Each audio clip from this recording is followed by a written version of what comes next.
الحمدللہ رب العالمین والصلاة والسلام علی سید المرسلین اما بعد فاعوذ باللہ من الشیطان الرجیم بسم اللہ الرحمن الرحیم الصلاة والسلام علیک یا رسول اللہ وعلی آلک واصحابک یا حبیب اللہ الصلاة والسلام علیک یا نبی اللہ وعلی آلک واصحابک یا نور اللہ۔ الحمدللہ ہمارا تھرڈ لیول توقید کورس کا سلسلہ جاری ہے اور اس میں آج کی ہماری کلاس کا موضوع ہے اوقات نماز برائے پاکستان۔ کتاب جو ہے اس کا تعارف، اس کے استعمال کا طریقہ، اس سے استفادہ کیسے حاصل کیا جائے، تو ہم اس حوالے سے جانیں گے۔ وعلیکم السلام ورحمۃ اللہ۔ تو آئیے ہم اپنے سبق کی جانب بڑھتے ہیں۔ اس سے پہلے اچھی اچھی نیتیں کر لیتے ہیں کہ انشاءاللہ عز و جل رضا الہی کے لیے حصول علم دین کی خاطر کلاس میں اول تاخیر شریک رہوں گا، خاص باتیں لکھ لوں گا، فضول سوالات سے بچوں گا، جہاں پر ضرورت محسوس ہوئی پر اپنا سوال پیش کر دوں گا، اور کلاس کا وقت مکمل ہونے کے بعد اپنے اسباق کی دہرائی بھی کروں گا۔ اللہ پاک سے دعا ہے کہ اللہ تبارک و تعالیٰ ہمیں علم نافع نصیب فرمائے، اللہ پاک اس علم کی چاشنی نصیب فرمائے، اللہ پاک زوال نعمت سے محفوظ فرمائے۔ آج کا ہمارا موضوع صرف ایک ہی ہے، یہ جو ہماری مکتبۃ المدینہ سے شائع کردہ کتاب اوقات نماز برائے پاکستان، اس کا تعارف، اس کے استعمال کا طریقہ۔ اب ایک افسوس ہے اس چیز پر کہ ہمارے اپنے ذمہ داران کو اس کی اہمیت کا اندازہ نہیں، تو ہماری اس کلاس کے اندر بھی اس کتاب کو پھر اسی لیے رکھا گیا کہ اس کے اندر سے صرف اوقات نماز ہی حاصل نہیں ہوتے، یعنی ایک عام سی بات ہے، فرض کرے آپ نے لاہور کے اوقات چاہیے، آپ کو اسلام آباد کے چاہیے یا کراچی کے چاہیے، تو سمجھ میں یہ آتا ہے کہ اس کتاب کے اندر کافی ساری شہروں کے چونکہ اوقات موجود ہیں، لہٰذا آپ لاہور کے بھی لے سکتے ہیں، کراچی کے بھی لے سکتے ہیں، اسلام آباد کے اور شہروں کے بھی جن کے کیلنڈر چھپے ہوئے ہیں، وہ چونکہ اس کتاب میں موجود ہے تو لہٰذا ایک ہی کتاب آپ کی کفایت کر جائے گی، یعنی عمومی طور پر ذہن میں یہ آتا ہے خیال۔ اور یہ کتاب جو آپ نے خریدنی ہے تو اس کی اتنی اماؤنٹ جو آپ نے بھرنی ہے، اس کی اتنی قیمت دینی پڑے گی، اس سے بہتر ہے کہ سستا آپ کیلنڈر لے لیں متعلقہ شہر کا، جس کا شہر کا آپ کو جس شہر کے اوقات چاہیے، تو ایک عام سی بات ذہن میں آتی ہے۔ لیکن پیارے طلبہ کرام، یہ صرف اس کام کے لیے نہیں ہے، اس کے اور بھی کچھ کام ہیں۔ یہ کتاب بہت معاون ہے سمت قبلہ کے حوالے سے بھی، اوقات نماز کے حوالے سے بھی، اور بھی چند ایک چیزیں ہیں جس حوالے سے یہ کتاب معاونت کرتی ہے۔ یہ کتاب بہترین ساتھی ہے اگر کوئی ٹورسٹ ہے، یعنی گھومتا رہتا ہے مختلف شہروں میں، تو پھر اس کے لیے تو یہ کتاب اور بھی زیادہ زبردست ہے۔ اب ذہن میں آئے گا کہ جی وہ بھی تو پھر وہی اوقات نماز ہی ہے، صرف اوقات نماز نہیں، کچھ اور کاموں کے لیے بھی یہ کام آتی ہے۔ حتیٰ کہ اگر کوئی اس کے اندر ایک فارمولہ دیا گیا ہے کہ اگر کوئی جہاز پر سفر کر رہا ہے پاکستان سے باہر، تو اپنی نمازوں کی ٹائمنگ وہ کیسے معلوم کریں۔ فرض کریں آپ نے توقید کورس کر لیا، ایک اچھے ماہر توقید دان بن گئے، لیکن آپ کو اگر جہاز کے اندر نمازوں کی کیلکولیشن کرنا نہیں آتی تو وہاں پر پھر آپ نمازوں کی ٹائمنگ جو ہے معلوم نہیں کر سکیں گے۔ تو اس کتاب کے اندر یہ فارمولہ بھی بتایا گیا ہے۔ تو آئیے ہم آگے بڑھتے ہیں۔ یہ اس کا ٹائٹل پیج ہے، سب سے پہلے اوقات نماز برائے پاکستان۔ بہت عالیشان کتاب ہے، اگر کوئی تحفہ دے سکے کسی عالم صاحب کو، کسی علامہ صاحب کو، ظاہر ہے کہ عمومی طور پر دعوت اسلامی پر جو اعتراض ہوتا ہے، کسی بھی شہر کا کیلنڈر شائع ہوتا ہے تو یہی آگے سے بیان ہوتا ہے کہ جی انہوں نے کس جگہ کو، کس کیلنڈر کو دیکھ کر یہ کیلنڈر تیار کیا، یا ہم سے پوچھے بغیر ہمارے اس شہر کا کیلنڈر تیار کر دیا، یہاں کا سب سے بڑا مفتی تو میں ہوں۔ اور اگر ان کو یہ کتاب دی جائے تو امید ہے کہ وہ اس طرح غصہ نہیں کریں گے، وہ مفتی صاحب متعلقہ علاقے والے، کہ وہ جب دیکھیں گے کہ انہوں نے صرف میرے شہر کا نہیں بلکہ انہوں نے تو پاکستان کے کئی شہروں کے کیلنڈر تیار کیے ہوئے ہیں۔ اچھا، کیلنڈر مزید بھی شائع ہو چکے ہیں اس کتاب کے چھپنے کے بعد، کئی ایسے کیلنڈر ہیں جو اس کتاب کے اندر موجود نہیں ہیں۔ تو پاکستان کے جو ہیں تقریباً 350 شہروں کے یا 100 شہروں کے جتنے بھی کیلنڈر چھپ چکے تھے وہ اس کتاب کے اندر موجود ہیں۔ اس کے اندر اوپر جو نام ہے ہماری مجلس کا، ہمارے شعبے کا، وہ وہی نام لکھا ہوا ہے جب یہ کتاب چھپی تھی، پرانا ٹائٹل ہے مجلس توقید، ابھی اس کا نام شعبہ اوقات الصلاۃ والفلکیات ہے۔ اب المدینۃ العلمیہ اس کا نام بھی چینج ہو چکا ہے، کیونکہ ہمارا شعبہ جو المدینۃ العلمیہ سے اٹیچڈ ہے، تو یعنی اس کے ساتھ اٹیچ ہے، ابھی اس کا نام بھی اسلامک ریسرچ سینٹر انگلش میں ہے، ویسے اس کا نام المدینۃ العلمیہ ہی ہے اردو میں۔ پاکستان بھر کے عام مسافرین بالخصوص مدنی قافلوں میں سفر کرنے والے عاشقان رسول کے لیے مدنی گلدستہ. اب اگر کوئی 12 ماہ کا مسافر ہے تو اس مدنی قافلے میں کم از کم کسی ایک اسلامی بھائی کے پاس تو یہ کتاب لازمی ہونی چاہیے. یہ کافی معاونت کرتی ہے. اس میں پورے یہ دیکھیے، ویسے تو یہ پاکستان کا نقشہ دیا ہوا ہے، یہ عام بندے کے لیے تو نقشہ ہی ہے کیونکہ عام بندے کو بھی یہ فائدہ دیتی ہے، لیکن اگر کوئی توقید جاننے والا ہوگا تو اس کو اور زیادہ کام آئے گی، کیونکہ آپ اس سے کچھ نہ کچھ اندازہ لگا سکتے ہیں کہ یہ جو شہر ہے اس پاکستان کے کس خطے میں ہے، کہاں پر ہے. اور آپ کو اگر اس کے قریبی شہر کا عرض و طول معلوم ہے تو یہاں کا بھی آپ تھوڑا بہت اندازہ کر کے نکال سکتے ہیں، کچھ معمولی فرق آئے گا. اس کے بعد آگے بڑھتے ہیں. آگے اس کی فہرست کے اندر جو ہیں دی ہوئی ہیں کہ اس کے اندر کیا کیا چیزیں ہیں. ہم تو اس کتاب کے صفحہ در صفحہ کنگالیں گے اس کو. اس کی نیتیں وغیرہ ابتدائی صفحہ کتاب جو کہ جس طرح عمومی طور پر دعوت اسلامی کی تقریباً ہر کتاب کے اندر ہوتا ہے مکتبۃ المدینہ کی، پہلے اسے پڑھ لیجئے. جس طرح نماز ہر عاقل بالغ مسلمان پر فرض ہے، اسی طرح نماز کو اس کے وقت پر پڑھنا بھی فرض ہے. قال اللہ تعالیٰ ان الصلاۃ کانت علی المؤمنین کتابا موقوتا. ترجمہ کنز الایمان، بے شک نماز مسلمانوں پر وقت باندھا ہوا فرض ہے. یعنی جو نماز ادا کرنی ہو اس کا وقت ہونا ضروری ہے. مثلا آج کی نماز عصر ادا کرنی ہے تو یہ ضروری ہے کہ عصر کا وقت شروع ہو جائے. اگر وقت شروع ہونے سے پہلے ہی پڑھ لی تو نماز نہیں ہوگی. شریعت مطہرہ نے 5 نمازوں کے اوقات کی ابتدا و انتہا بیان فرمائی ہے. پہلے کے لوگ ان اوقات کی کسی قدر معرفت رکھتے تھے، لیکن آج مسلمانوں کی غالب اکثریت اس سے ناواقف ہے. اور جو لوگ پہچان پر قادر ہیں بسا اوقات ان کے لیے بھی تیزی سے پھیلتی آبادیاں، اونچی اونچی عمارات، بالائی علاقوں میں واقع پہاڑیاں وغیرہ، طلوع غروب کی پہچان اور شہروں کی چکا چوند روشنیاں صبح صادق و شفق کی پہچان میں زبردست رکاوٹ بن جاتی ہیں. حیات دانوں نے شریعت مطہرہ کی بیان کردہ نشانیوں کے ہزارہا مشاہدات کے بعد علم مثلث کروی سفیریکل ٹریگنومیٹری کے قواعد استعمال کرتے ہوئے فن توقیت ٹائم کیپنگ کو ایجاد کیا، جس میں کلیاجات کی مدد سے دنیا کے کسی بھی مقام کے اوقات، مثلا صبح صادق، طلوع و غروب بشمس، غروب شفق احمر و ابیض اور مثلین وغیرہ پیشگی ہی اخذ کر لیے جاتے ہیں.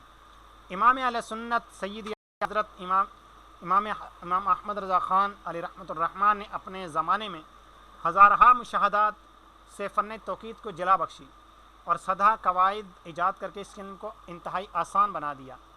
ابتدائن بریلی شریف کے لیے اوقات ماہ سیام مرتب فرمائے. پھر اس کے بعد آپ کے خلیفہ مفتی ظفر الدین بہاری علیہ الرحمہ نے آپ سے یہ علم سیکھ کر ہند کے کثیر شہروں کے نظام الاوقات مرتب فرمائے، جن میں مدینہ الاولیاء ملتان شریف بھی شامل ہے.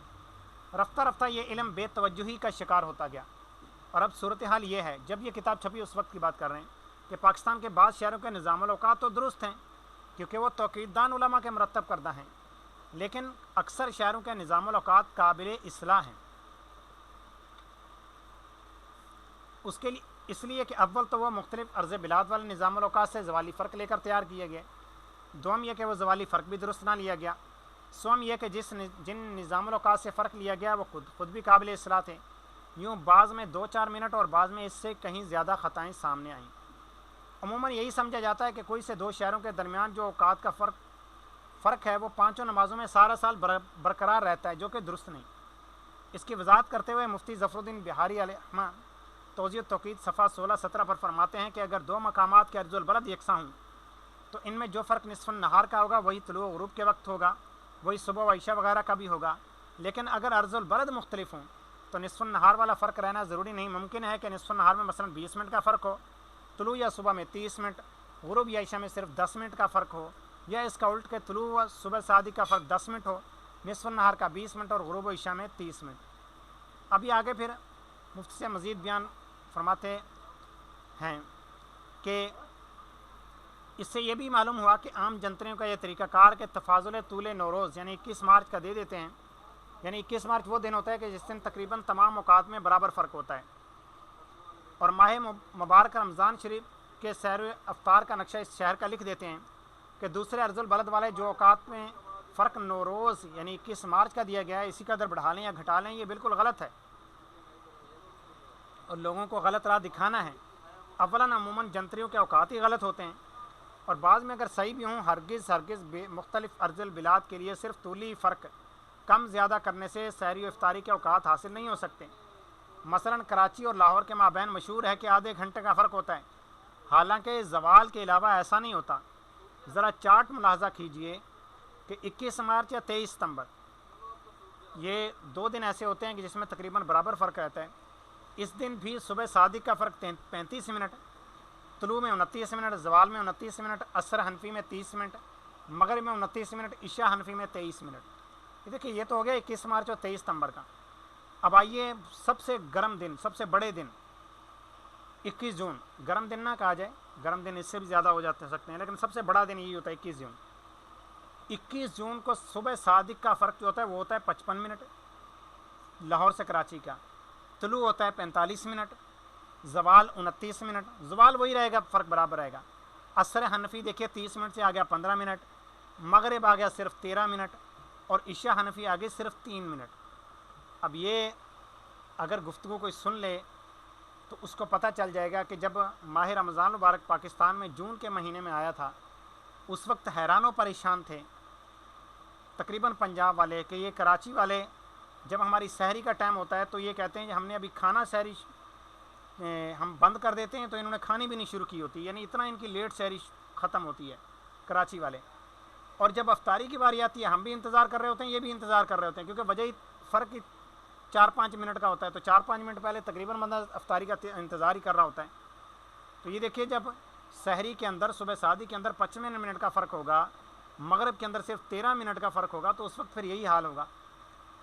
اچھا 22 دسمبر سب سے چھوٹے دن سردیوں میں جو آتا ہے اس دن کی بات کرتے ہیں، تو اب صبح صادق 20 منٹ، طلوع 14 منٹ، زوال وہی 29 منٹ، عصر حنفی 45 منٹ، مغرب 44 منٹ، اور عشاء حنفی 39 منٹ۔ اب یہ دیکھیں جب ماہ رمضان مبارک دسمبر کے مہینے میں آئے گا تو اس وقت یہ صورتحال ہوگی کہ صبح صادق جب لاہور میں سحری بند ہوگی اس کے 5 منٹ بعد تقریباً اذان ہوگی، اور ظاہر سی بات ہے اذان ہوتے ہوئے تقریباً 5 منٹ لگ ہی جاتے ہیں، تو اس طرح سے اذانیں تقریباً ختم ہوگی تو کراچی کی سحری بند ہو جائے گی، اعلان ہوگا جی سحری بند کر دیں۔ یعنی سحری میں اتنا فرق نہیں ہوگا، لیکن افطاری کے اندر اچھا خاصا فرق ہوگا، 44 منٹ تک کا یہ فرق ہوگا۔ اب معلوم ہوا کہ لاہور اور کراچی میں زوالی فرق تو سارا سال چاروں موسموں میں یکساں یعنی 29 منٹ ہے، لیکن باقی اوقات میں موسم سرما و گرما میں زیادتی کمی ہوتی رہتی ہے۔ صبح صادق کا فرق کبھی 20، کبھی 55، طلوع غروب میں کبھی 13-14، کبھی 44-45، اور عشاء کا فرق کبھی 39، تو کبھی فرق ہے فقط 3 منٹ۔ تو اوپر دیے گئے تقابلی جائزے سے یہ بات آفتاب نیم روز کی طرح یہاں ہے کہ یہ نظریہ بالکل غلط ہے کہ کوئی سے دو شہروں کے درمیان اوقات کا جو فرق ہے وہ پانچوں نمازوں میں سارا سال برقرار رہتا ہے۔ یاد رکھیے صرف یکساں عرض بلد تقریباً شرقاً غرباً والے مقامات جو برابر ہوں ان کا فرق دیا جا سکتا ہے، شمالاً جنوباً جو برابر ان کا نہیں۔ مثلاً لاہور سے شیخوپورہ، فیصل آباد سے جھنگ، حتیٰ کہ فیصل آباد سے بھکر تک کا فرق دیکھ سکتے ہیں، یعنی بھکر کا فرق کیونکہ ایک جیسا عرض بلد ہے تقریباً۔ لیکن قریبی جو شہر ہیں مثلاً گجرانوالا لاہور سے، فیصل آباد سے گجرانوالا، قصور وغیرہ، اس کا فرق نہیں دے سکتے کہ شمالاً جنوباً قدرے ہٹے ہوئے ہیں یہ۔ ایسی صورت میں ان شہروں کا فرق دینے میں بعض مہینوں میں 1.5-2 منٹ تک کی خطا ہو سکتی ہے، وہ بھی کہ فرق جبکہ فرق درست دیا گیا ہو۔ اب جیسے جیسے شمالاً جنوباً زیادہ ہٹے ہوئے شہروں کا فرق دیا جائے گا تو خطائیں بڑھتی جائیں گی، حتیٰ کہ کراچی یا گلگت پہنچ کر جو فرق واقع ہوگا اس کا اندازہ اوپر دیے گئے کراچی اور لاہور کے جدول سے بخوبی لگایا جا سکتا ہے۔ لہٰذا بہتر یہی ہے کہ ہر عرض بلد پر بڑے بڑے شہروں کے نظام الاوقات تیار کر کے قریبی چھوٹے شہروں اور مشہور قصبات کا فرق دیا جائے تاکہ کسی غلطی کا امکان نہ رہے۔ نیز بڑے شہروں کے پھیلاؤ اور بلند عمارات کو مد نظر رکھ کر اوقات میں احتیاط شامل کر دی جائے تاکہ بغیر کسی فرق کے تمام شہری علاقوں کے لیے قابل عمل ہو۔ اسی طرح اوقات میں ہر سال کچھ نہ کچھ تبدیلی سیکنڈوں میں آتی ہے، لہٰذا آئندہ 26 سالوں میں آنے والے ممکنہ فرق کو جو 1 منٹ سے ہی کم ہی ہوتا ہے اوقات ہی میں ایڈجسٹ کر دیا جائے، کیونکہ عوام کو اگر کہا جائے کہ احتیاط کریں تو مشاہدہ ہے کہ وہ ایسا نہیں کرتی۔ لیکن یہ سارے کام انتہائی مشکل تھے، کیونکہ ایک شہر کا نظام الاوقات بنانے میں بغیر کمپیوٹر ہفتوں لگتے تھے، پاکستان کے سینکڑوں شہروں کا نظام الاوقات آخر کب تیار ہوتے ہیں؟ تو الحمدللہ اس علم کی افادیت اور صحیح نظام الاوقات کی اشاعت کی ضرورت کو سمجھتے ہوئے تبلیغ قرآن و سنت کی عالمگیر غیر سیاسی تحریک دعوت اسلامی کے زیر اہتمام اولاً 1425 سنہ ہجری 2005 سنہ عیسوی میں بذریعہ مجلس آئی ٹی سید اعلیٰ حضرت علیہ رحمہ کی تحقیقات کے مطابق دنیا بھر کے اوقات نماز و سمت قبلہ پر مشتمل ایک سافٹ ویئر دعوت اسلامی کی ویب سائٹ پر لانچ کیا گیا۔ 1426 سنہ ہجری 2006 سنہ عیسوی میں جامعۃ المدینہ کے درجہ تخصص میں علم توقیت، تخصص سے مراد یہاں پر تخصص فی الفقہ ہے، اس میں علم توقیت کو باقاعدہ نصاب میں بھی شامل کر دیا گیا، اور بالآخر 1429 سنہ ہجری 2010 سنہ عیسوی میں دنیا بھر کے نظام الاوقات کی تیاری اور اس پر علم پر مزید تحقیقات کے لیے باقاعدہ مجلس توقیت قائم کر لی گئی، جس کا نام ابھی شعبہ اوقات الصلاح والفلکیات ہے۔ الحمدللہ امیر علیہ سنت کے فیضان سے اس مجلس کی 2 سالہ کوششوں کے بعد یہ کتاب اوقات نماز برائے پاکستان شائع ہو کر آپ کے ہاتھوں میں ہے۔ مجلس توقیت نے مجلس آئی ٹی کے اشتراک سے دنیا بھر کے اوقات نماز کی سافٹ ویئر سی ڈی اور مختلف قسم کے موبائل سیٹس کے لیے موبائل اپلیکیشنز بھی جاری کی ہیں، جس کے ذریعے دنیا بھر کے تقریباً 27 لاکھ مقامات کے لیے سید اعلیٰ حضرت علیہ رحمہ کی تحقیق کے مطابق درست نظام الاوقات بآسانی حاصل کیے جا سکتے ہیں۔ نیز اب تک اوقات نماز برائے حرمین طیبین جو حج یا عمرے پر جاتے ہیں، وہاں پر اوقات نماز کے لیے بڑی پرابلم ہوتی ہے کہ وہاں پر مذہب حنفیہ کے اوپر چونکہ اذانیں نہیں ہوتی، لہٰذا اکثر تو اب پریشانی ہوتی ہے۔ تو اگر وہ یہاں سے کیلنڈر لے جائیں گے، چھوٹا پاکٹ سائز ہوتا ہے، زیادہ قیمت بھی نہیں ہے، اور یہ لے جائیں اپنی جیب میں ڈال کر، بلکہ زیادہ تعداد میں لے جائیں تاکہ کسی اور کو تحفے میں دے سکیں۔ اگر کوئی آپ کا عزیز رشتہ دار جا رہا ہو تو مشورہ ہے کہ اس کو بھی آپ تحفتاً پیش کر سکتے ہیں۔ اب تحفتاً پیش کرنے سے کیا ہوگا کہ ظاہر سی بات ہے آپ اس کو زیادہ تعداد میں پیش کر دیں، وہاں پر جا کر وہ تقسیم کر دیں اور آتے ہوئے کسی اور کو دے آئے، کیونکہ جب وہ آ رہا ہے واپس تو اب تو اس کو کام نہیں آتا نا، کوئی اور وہاں پر موجود ہے جس نے ابھی مزید چند دن رہنا ہے، اس کو دے کر آ جائیں۔ تو اس طرح سے یہ ہوگا کہ ان کے لیے بہت فائدہ مند ہوگا، اور وہاں پر اس چیز کی اشد حاجت پڑتی ہے۔ اگر آپ یہاں سے ہو سکتا ہے کہ 1000 تعداد میں بھی لے جائیں، اگرچہ لے جانا مشکل ہے کیونکہ وزن کا بھی پرابلم ہوتا ہے، ساتھ اتنا زیادہ نہیں لے جا سکتے، آپ کی دیگر چیزیں بھی شامل ہوتی ہیں۔ تو اب اگر آپ 1000 کی تعداد میں یہ رسالے لے جائیں تو امید ہے کہ آپ کے وہ 1000 بھی آپ کے تقسیم ہو جائیں گے سارے، کیونکہ وہاں پر اتنے زیادہ ضرورت مند ہوتے ہیں۔ اب دیکھیے کہ آپ حرم مکہ کے اندر بیٹھ کر یہ نیکیاں کما رہے ہوں تو یہاں کی نیکی ظاہر ہے کہ وہاں کی نیکیاں اس سے زیادہ فضیلت والی ہیں۔ آپ مسجد نبوی کے اندر بیٹھ کر تقسیم کر رہے ہوں تو یہ آپ کے مسلمانوں کے لیے خیر خواہی بھی ہوگی، بھلائی بھی ہوگی۔ جتنا کوئی اس کے اوپر وہاں پر عمل کرتا رہے گا آپ کو مسلسل ثواب ملتا رہے گا۔ تو اوقات نماز برائے حرمین طیبین کے ساتھ ساتھ پاکستان کے درجنوں بڑے بڑے شہروں کے نظام الاوقات شائع ہو چکے ہیں، اور مزید کی اشاعت کا سلسلہ جاری ہے۔ انشاءاللہ عز و جل آئندہ فلکیاتی رصدگاہ کے قیام کا بھی ارادہ ہے، اور یہ ارادہ ہی ہے جو کہ ابھی تک قائم نہیں ہو سکی۔ الحمدللہ ابھی تک سال 2021-22 کے اندر ہماری، بلکہ 2021 کے اندر ہماری ٹیلیسکوپ دوربین جس کو کہہ لیں، وہ تو الحمدللہ یہ کہ شعبے کو مل چکی ہے، اور اس کے ہر مہینے ہی اس کا سیشن ہو جاتا ہے۔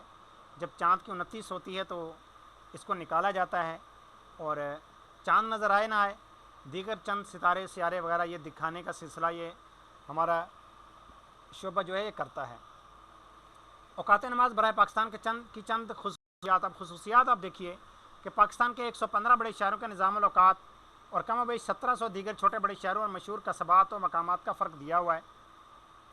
مقامات کی تلاش کے لیے حروف تہجی کے اعتبار سے تمام صوبوں کی اردو اور انگلش میں علیحدہ علیحدہ فہرستیں ہیں، 2 فہرستیں ہیں اس کے اندر۔ پاکستان کے 350 شہروں کے لیے سمت قبلہ کے ساتھ ساتھ سمت مدینہ اور سمت بغداد کی بھی نشاندہی کی گئی ہے۔ قبلہ نما یا کمپاس کے استعمال کا طریقہ بھی اس میں بتایا گیا ہے۔ مساجد بنانے والوں اور مساجد انتظامیہ کے لیے مدنی پھول دیے گئے ہیں۔ سورج کی مدد سے سمت قبلہ معلوم کرنے کا طریقہ بتایا گیا ہے۔ پاکستان کے 30 مشہور شہروں کے مابین فاصلے دیے ہوئے ہیں، آپ اگر سفر کر رہے ہیں تو کیسے کریں گے۔ ہوائی جہاز والوں کے لیے اوقات نماز و سمت قبلہ دیا ہوا ہے۔ دوران سفر مشہور روٹس کی فہرستیں بھی ہیں۔ پاکستان کے کس شہر یا کس مقام کے اوقات نماز معلوم کرنے کا طریقہ، تو اس کتاب میں پاکستان کے 115 بڑے شہروں کے سال بھر کے اوقات نماز موجود ہیں۔ لہذا کسی بڑے شہر مثلا گجرات کا نظام الاوقات معلوم کرنا ہو، صبح پنجاب کی اجمالی فہرست میں گجرات کے آگے صفحہ نمبر 229 دیے معلوم کیجیے۔ اب مطلوبہ صفحے پر جا کر بہتر ہے کہ پہلے مدنی پھول پڑھ لیجئے، پھر مطلوبہ مہینہ اور تاریخ کے مطابق اوقات معلوم کر کے درست گھڑی سے عمل کریں۔ اگر میدانی علاقے کے کسی چھوٹے شہر یا مشہور مقام مثلا صوبہ سندھ کے علاقے پیر جو گوٹھ کے اوقات معلوم کرنے ہوں تو آخر میں دی گئی پاکستان کی جو تفصیلی فہرست ہے جس میں تفاضلات ہیں، اس کے اردو یا انگلش میں جا کر حروف تہجی کے اعتبار سے حرف پیر جو گوٹ ہے، یا پھر انگلش میں پی الفابیٹ پیر جو گوٹ یہ تلاش کیا، اس کے سامنے ملا کہ یہ خیرپور نظام الاوقات کے تحت صفحہ نمبر 29 پر ہے۔ وہاں جا کر غربی علاقے میں اس کا فرق لکھا ہوا ملا کہ 32 سیکنڈ بڑھا دیجئے۔ اب فرض کریں 1 جنوری کو خیرپور کا جو وقت غروب ہے یہ 5:42 ہے، اس میں 32 سیکنڈ بڑھانے سے پیر جو گوٹ کے لیے وقت غروب 5:43 حاصل ہوا۔ اگر پہاڑی علاقے کے کسی چھوٹے شہر یا مشہور مقام مثلا کشمیر کے بلند علاقے نیریاں شریف کے اوقات معلوم کرنے ہوں، آخر میں دی گئی پاکستان کی تفصیلی فہرست میں جا کر حروف تہجی کے اعتبار سے حرف نون یا انگلش میں الفابیٹ این سے تلاش کیا، اس کے سامنے ملا کہ یہ راولا کوٹ نظام الاوقات کے تحت صفحہ نمبر 337 پر ہے۔ وہاں جا کر شرقی علاقے میں اس کی سطح سمندر سے بلندی فٹوں میں 6500 6500 فٹ اور فرق لکھا ہوا ملا کہ 8 سیکنڈ کم کر دیجئے۔ چونکہ یہ پہاڑی علاقہ ہے تو مدنی پھول نمبر 6 پر دیکھنے پر پتہ چلا کہ 6500 فٹ والے بلندی کے سبب 29 سیکنڈ مزید طلوع میں کم اور غروب میں بڑھائیں گے۔ مثال کے طور پر 1 جنوری کو راولا کوٹ کا وقت طلوع 7:03:25 ہے، وقت غروب 5:13:40 ہے، طلوع میں 8 اور 39 سیکنڈ کل 47 سیکنڈ کم کیے، کیونکہ اس میں ویسے بھی کم کرنے تھے مشرقی ہونے کی وجہ سے، بلندی کی وجہ سے مزید کم کرنے تھے، تو نیریاں شریف کے لیے وقت طلوع 7:02:38 آیا۔ وقت غروب کے اندر یہ کہ 8 سیکنڈ تو کم کرنے ہیں لیکن 39 سیکنڈ بڑھانے ہیں، کیوں؟ بلندی کی وجہ سے، تو وقت غروب 5:14:11 حاصل ہوا، لیکن یاد رہے کہ علاوہ طلوع غروب باقی اوقات میں فقط 8 سیکنڈ کم کیے جائیں گے، کیونکہ بلندی جو ہے صرف طلوع غروب کے اندر ہی اثر انداز ہوتی ہے۔ پاکستان کے کسی بھی شہر کے لیے سمت قبلہ معلوم کرنے کا طریقہ، اس کے لیے یہ ہے کہ آپ نے جیسے کراچی کے لیے سمت قبلہ معلوم کرنا ہو تو پہلے متعلقہ صوبے میں جائیں، سندھ میں کے سے آپ نے کراچی تلاش کیا تو اس کے آگے لکھا ہوا ملا کہ 2:18 یعنی سمت مغرب سے 2:18 مائل بجنوب ہے۔ تو اب دوسری چیز یہ ہے کہ 0:42 یعنی 0:42 مقناطیسی انحراف شرقی ہے۔ سمت قبلہ 360 درجے والے کمپاس میں 267، 40 والے میں 10.3، جبکہ 400 نمبر والے میں 103 نمبر، یہ بھی وہاں پر لکھا ہوا ہے، یہ ملا۔ اسی طرح 400 نمبر والے کمپاس سے سمت مدینہ کا نمبر 95، سمت بغداد کا نمبر 69 ملا۔ اگر کسی شہر یا گاؤں کا نام فہرست میں نہ ہو تو لکھے گئے قریب ترین شہر کے مطابق ہی عمل کر لیں۔ اب اگر آپ کمپاس استعمال کر رہے ہیں تو سب سے پہلے ہموار زمین پر کمپاس رکھیں، یہ اطمینان کر لیں کہ اس سے 3 فٹ کے فاصلے پر کم از کم کسی بھی قسم کا لوہا وغیرہ نہ ہو۔ بہتر ہے کہ موبائل فونز بھی جیب سے نکال لیں۔ اگر نیچے تہہ خانہ ہو یا آپ کسی فلور پر چیک کر رہے ہیں تو کمپاس کو کسی لکڑی یا پلاسٹک وغیرہ کی میز پر رکھیں یا ہاتھ میں لے کر کھڑے ہو کر چیک کریں۔ غرض یہ کہ کمپاس ہر جانب سے لوہے یا اس سے بنی ہوئی اشیاء سے دور رہے۔ اب مختلف کمپاس سمت نماز سے یوں سمت قبلہ معلوم کریں گے کہ 360 والا کمپاس ہے تو اس کی سرخ یا رنگین سوئی کو ہمیشہ شمال پر سیٹ کیجیے۔ کمپاس کے مرکز سے جدول میں دیے گئے 267 درجے کی جانب رخ کیجیے، یہ کراچی کے لیے سمت قبلہ ہوگی۔ 400 نمبر والا کمپاس ہے تو اس کی رنگین سوئی کو جدول میں لکھے گئے 103 نمبر پر رکھیے۔ اب کمپاس کے مرکز سے کمپاس میں بنے گئے جو مونوگرام ہے یہ تیر کا نشان کا رخ دیکھ لیجیے۔ اسی طرح 40 نمبر کے لیے 10.3 پر مونوگرام آ رہا ہوگا۔ سمت مدینہ اور سمت بغداد عام طور پر عوام جو سمجھتی ہے اس طرف ہوتا نہیں ہے۔ عوام و خاص کو سمت مدینہ اور سمت بغداد جاننے کی عموماً خواہش ہوتی ہے۔ ہماری اکثریت مسجد کے دائیں کونے یعنی قبلہ سے تقریباً 45 درجے جانب شمال کی طرف نا سمت مدینہ اور عین 90 درجے عین سیدھی جانب سلام پھیرنے کی رخ قبلہ سے تقریباً 90 درجے شمال کو یہ سمت بغداد سمجھتی ہے، حالانکہ ایسا نہیں ہے۔ عوام جسے سمت مدینہ سمجھتی ہے وہ سمت مدینہ تو درکنار سمت بغداد سے بھی باہر کوئی اور سمت ہوتی ہے، کیونکہ پورے پاکستان میں سمت مدینہ سمت قبلہ سے تقریباً 4.25 یا 9 درجے شمالی اور سمت بغداد 18.5 تا 37.5 درجے شمالی کے مابین ہیں۔ تو اب